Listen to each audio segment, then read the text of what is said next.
Reverend Nikki will say, so those of you who are here for the 100th Sunday, it's like it can happen. It can even happen for 135 Sundays. And what that really means is for 100 and you have received as a spiritual community 135 invitations from me to live fully, to stand in your power, to love wastefully, and to be all that God has intended you to be. When I came here, we were truly in a year of mourning. But from a year of mourning, we went to a year of emergence, and then to a year of expansion. And now in 2018, we are in the year of deepening. Deepening our connections to one another in community, and deepening our spiritual exploration. And what this really means is throughout this year we will be working, playing to deepen our faith, to deepen our wisdom, and deepen the fulfillment of our heart's desires. Now, when I say heart's desires, I'm not talking about the desires that come from our enculturated minds, those minds that we have, those thoughts and ideas that surface in our conscious awareness from our own subconscious or our own unconscious minds, or even from the collective consciousness. Now, I fall for that all the time. I read a travel magazine and all of a sudden I want to go to Cancun. I watch a television ad and I want to go to Macy's, and we don't even have a Macy's in Wilmington. Or I love Macy's. Or I read a blog online by John Shelby Spong, and all of a sudden I want to purchase another one of his books.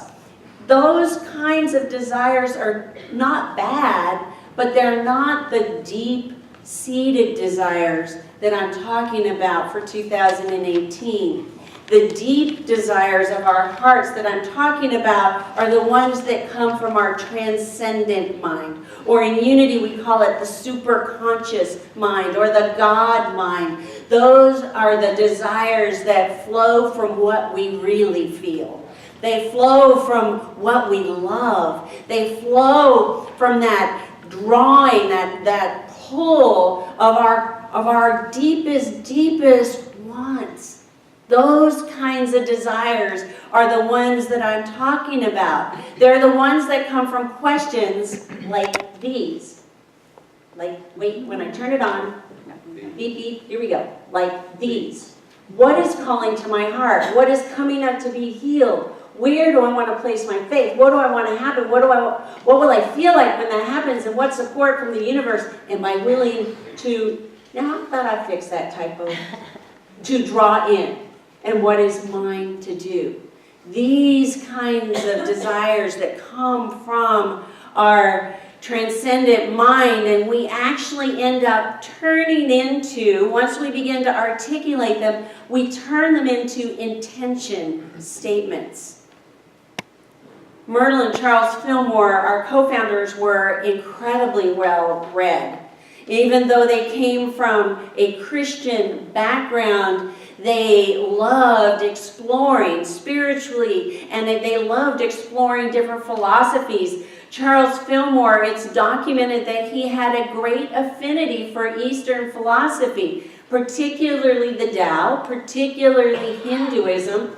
And these are some quotes that I think he would have just jumped all over. He who wants to expand the field of happiness, let him lay the foundation of it on the bottom of his heart. And then from the Upanishads, you are what your deepest desire is. As your desire is, so is your intention. As your intention is, so is your will. As your will is, so is your deed. As your deed is, so is your destiny. So as we look at these questions that are drawing us deeper and deeper into spiritual exploration, we begin to articulate with words, and we get to watch what manifests. Over the last decade, the former Stanford University physicist William Tiller has done research that scientifically proves the link between intention and manifestation. So he has reliably and repeatedly done experiments that prove that people who are holding intentions can affect an outcome or affect an outcome. And he began to do these experiments by looking at water and having people hold the intention of changing the pH level of the water by 1, either up or down. Now the intensity and the impact, when we think about the impact, like what does that mean? So cool, he changed the pH level of the water. Well, our bodies are made of water, and if we change the pH level of the water in our bodies by 1, either up or down, we'd either be dead or dying.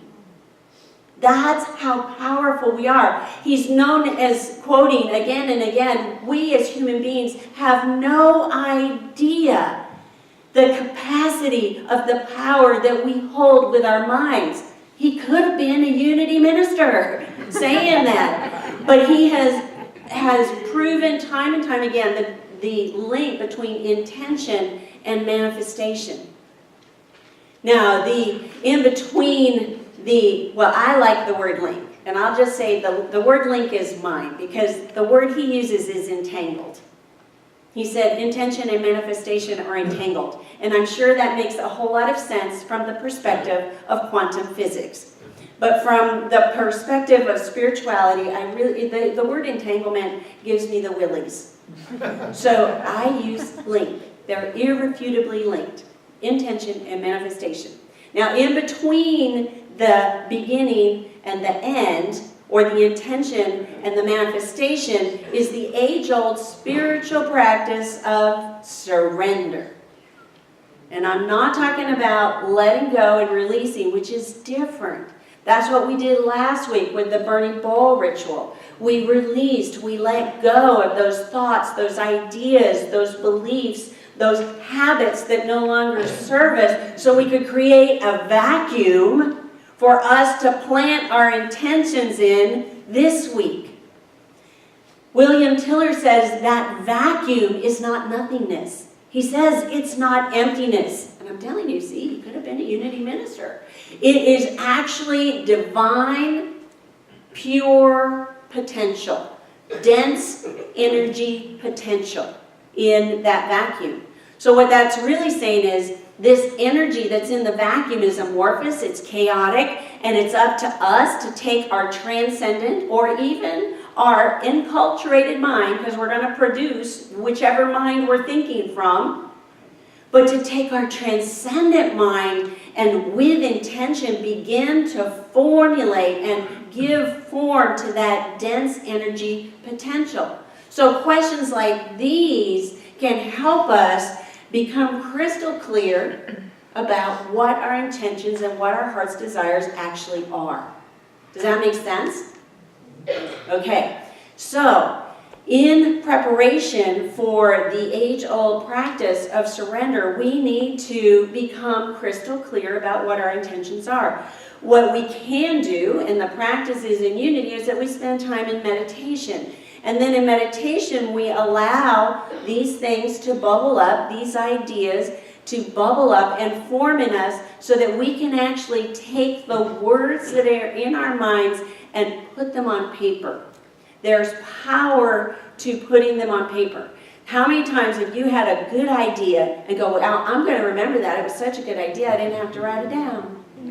And then later you're like, oh, it sounded so good when I was in the shower. It sounded so good when I was driving down the street. It sounded so good, but I didn't write it down. So the practice is actually taking those intentions, putting words to them, and writing them down on a paper. In Unity, we have a practice called writing letters to God. So we write down what our intentions are, and then we articulate them that way.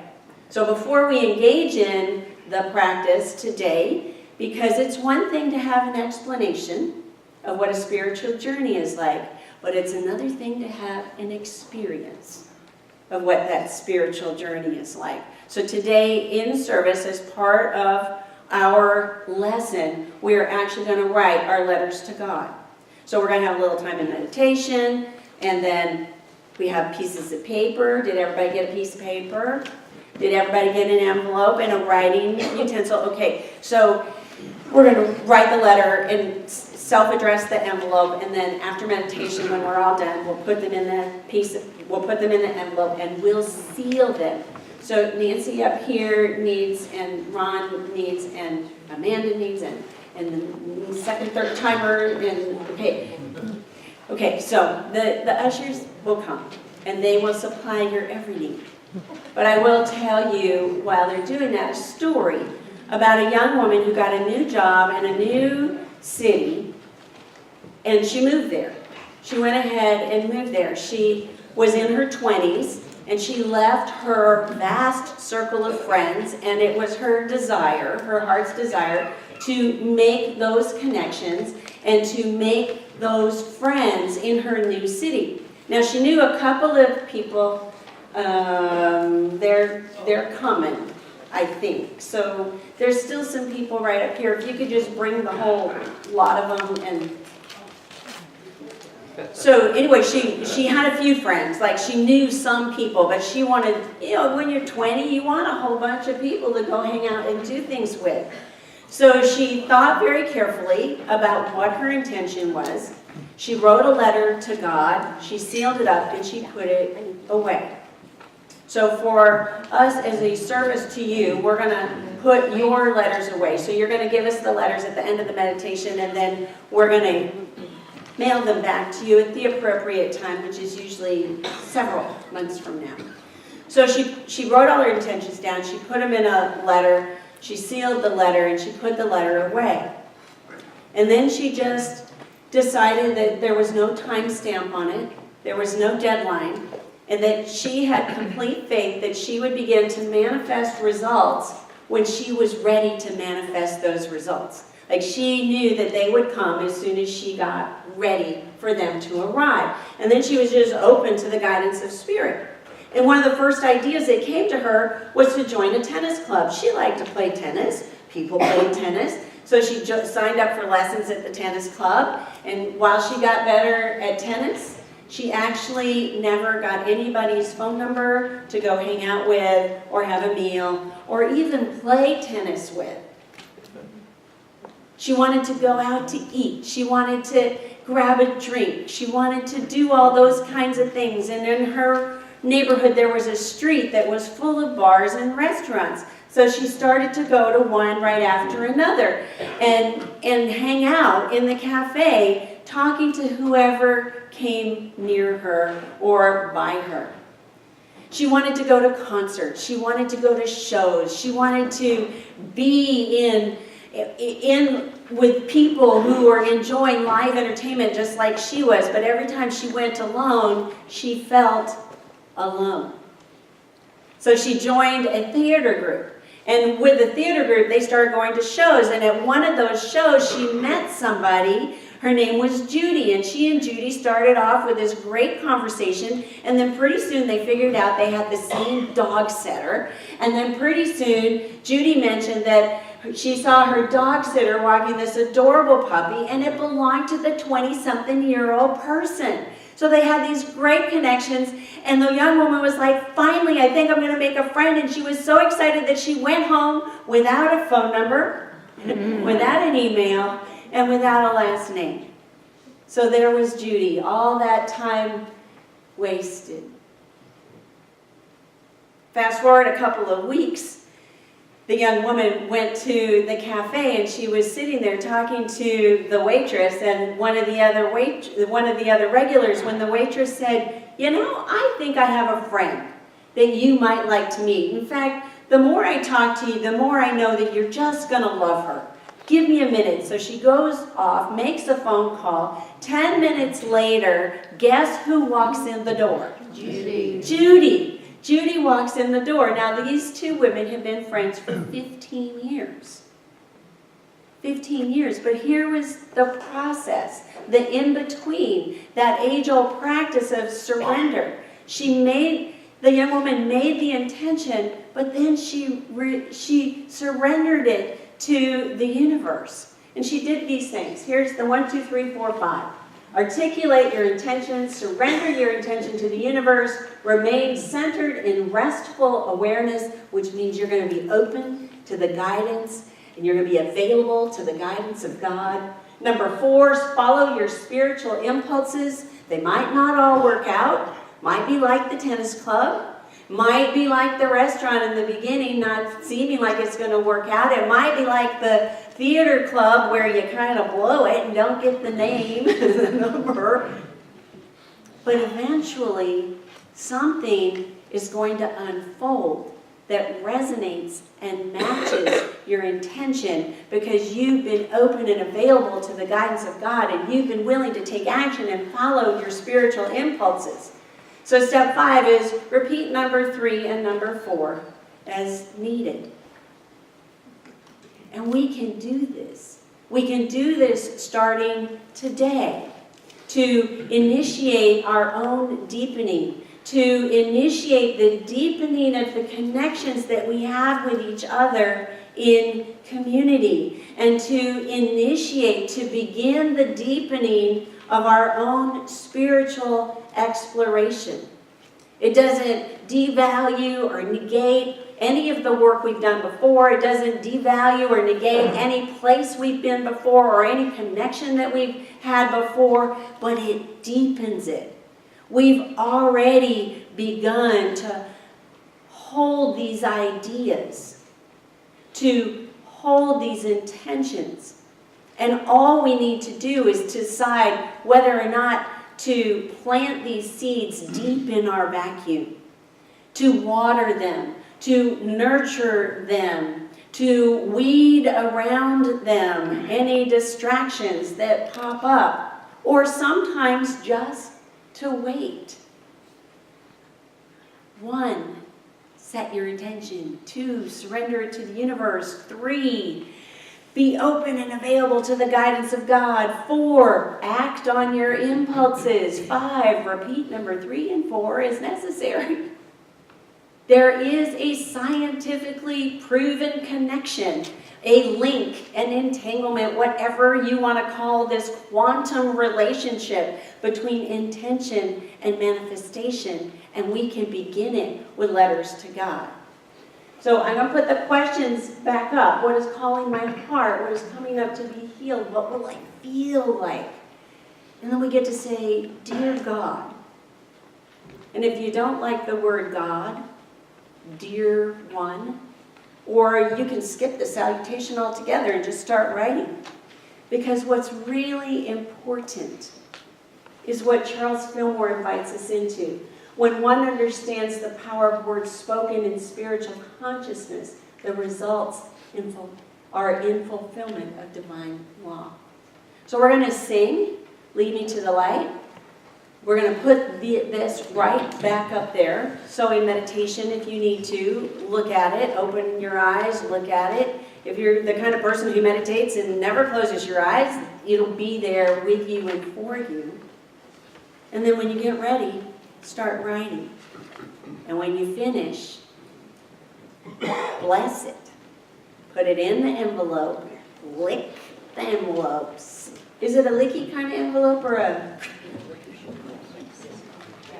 It's a licky kind. Okay.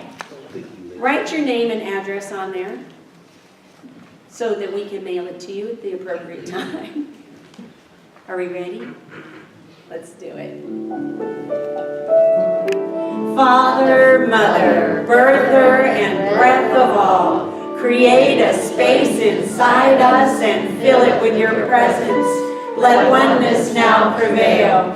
Your one desire that moves through ours as energy fills all forms. Give us this day our physical and spiritual nourishment. Untangle the knots of error that bind us as we release others. Don't let appearances make us forgetful of the source, but free us to act appropriately. From you, age to age, flow the glorious harmonies of life. May these statements be fertile ground from which our Amen.